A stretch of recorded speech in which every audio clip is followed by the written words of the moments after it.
Hello friends, in today's video I'm going to talk about how Global Innovation Index is calculated based on Global Innovation Index 2024 published by World Intellectual Property Organization. Before we start, please remember to play subscribe button to more videos similar to this. You might be curious, okay, there is an index value calculated from WIPO for about 133 countries, and how one country has high values in GII ranking, how some countries have low values in Global Innovation Index rankings, and how these values assigned to each country, right?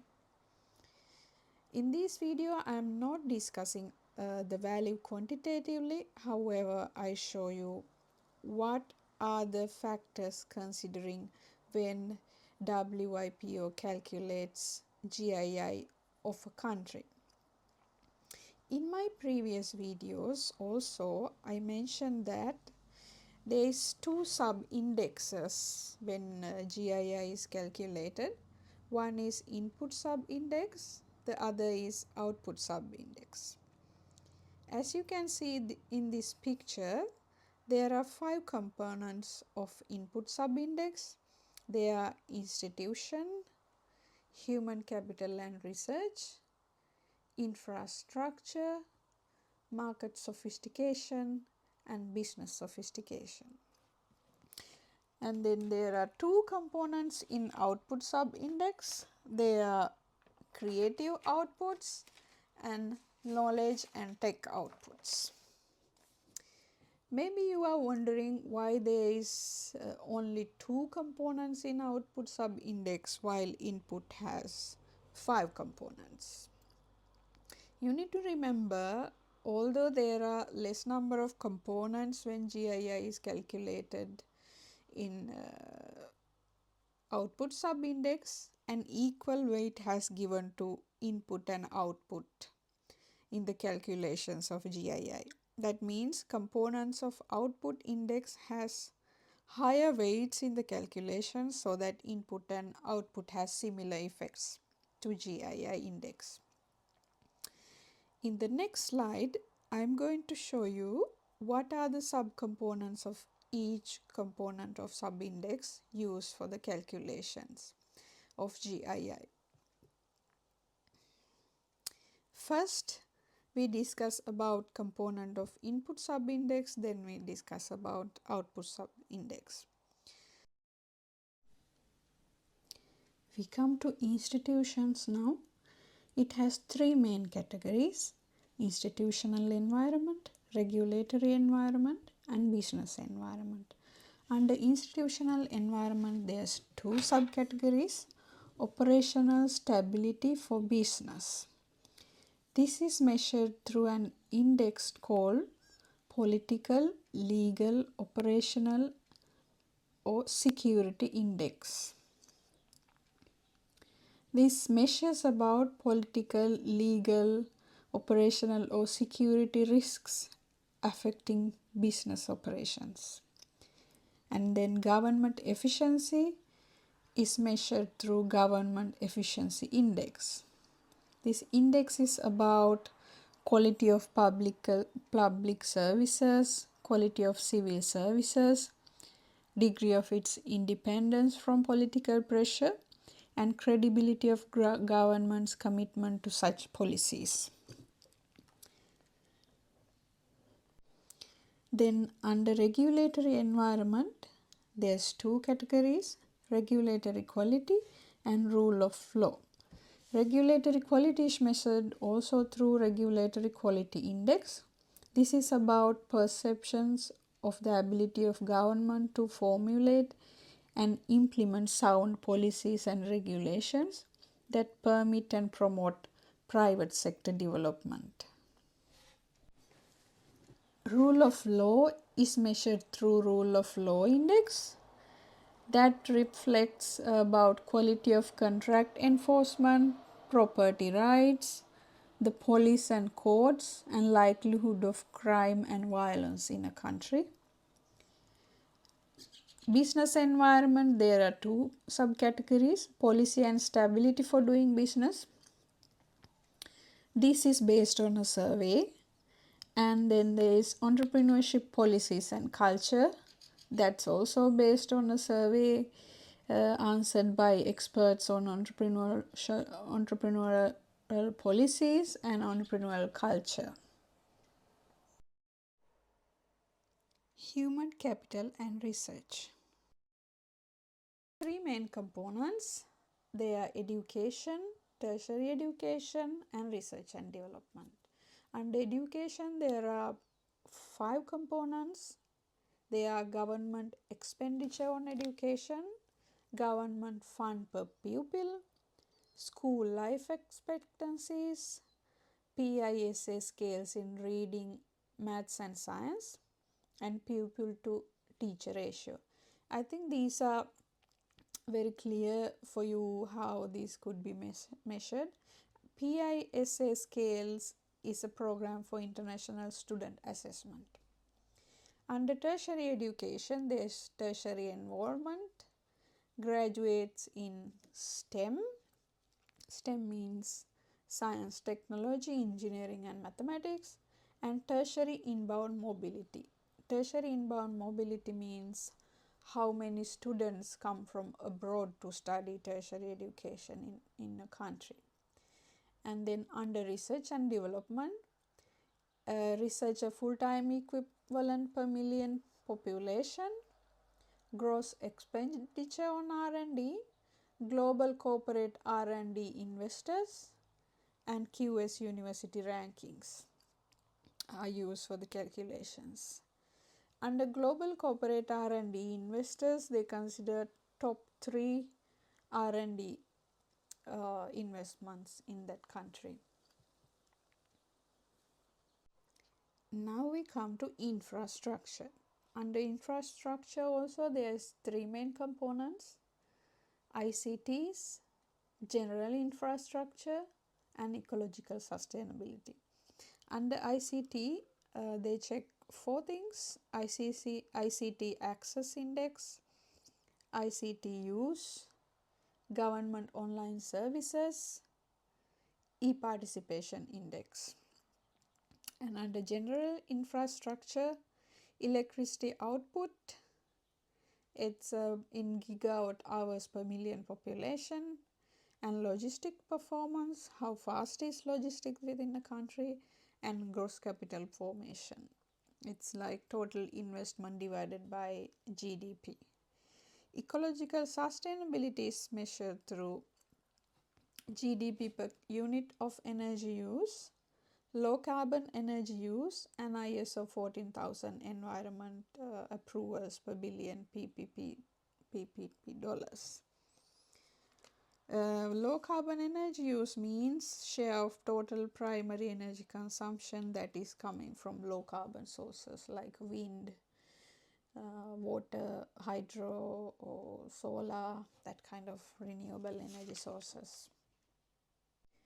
Now is the market sophistication under input subindex. There are 3 main categories for that also, that is credit, investment, trade diversification, and market scale. Under credits, there is finance for startups from the country, within the country, domestic credit to private sector, loans from microfinance institutions. Under investment, there is market capitalization of listed domestic companies, venture capital investors, it's like deals per billion PPP dollars of GDP. VC recipients, that's also deals per billion PPP dollars of GDP. And venture capital received, total value of venture capital received for the country. Under trade diversification and market scale, There are three main subcategories: applied tariff rates, domestic industry diversification, and domestic market scale. Domestic industry diversification is measured through manufacturing output. Domestic market scale is based on GDP, billion PPP dollars. We come to business sophistication now. There's three main categories: knowledge workers, innovation linkages, and knowledge absorption. Under knowledge workers, they consider knowledge intensive services. They are like professional in a certain industry, like managers, professionals, technicians, associate technicians, like that. It's as a percentage of workforce. Firms offering formal training, GRD performed by business, GRD financed by business, and females employed with advanced degrees. GRD means gross expenditure on R&D. Under innovation linkages, there is public research, industry co-publications, university industry R&D collaboration, joint ventures or strategic alliance deals, patent families. Based on number of patent families filed at least 2 offices. A patent family is a set of interrelated patent applications filed in one or more countries or jurisdictions to protect some same invention.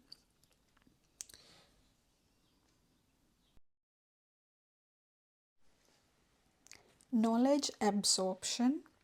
There's IP payments as a percentage of total trade. High-tech imports as a percentage of total trade. High-tech imports means product with high intensity R&D. ICT services imports as a percentage of total trade. ICT services are like telecommunication, computer and IT service imports. FDI net inflows, that is foreign direct investments. Research talent, researchers in like business enterprises for creating new knowledge, products, processes. Knowledge and tech outputs has 3 main categories: knowledge creation, knowledge impact, and knowledge diffusion. Under knowledge creation, there is patent by origin, that's application filed within the country for patents, and PCT, patent by origin. PCT means patent cooperation treaty, which is a single patent applicable for many countries. And then utility models by origin. This is also a special form of patent right. Scientific and technical articles, and citable H index. Citable H index means like publications received at least H citation. Under knowledge impact, there is labor productivity growth, which is the growth rate of GDP per person employed. And then unicorn valuation, total valuation of all unicorn in a country as a percentage of GDP. A unicorn is a private company with a valuation more than 1 billion US dollars. And then software spending and high-tech and medium-tech manufacturing. That's based on OECD classification of tech industry. And then come under knowledge diffusion, there's intellectual property recipients, that's charges for use of intellectual property as a percentage of total trade. And then production and export complexity, It's based on economic complexity index, high-tech exports as percentage of total trade, ICT service exports as a percentage of total trade, which is like telecom, computer, and information services.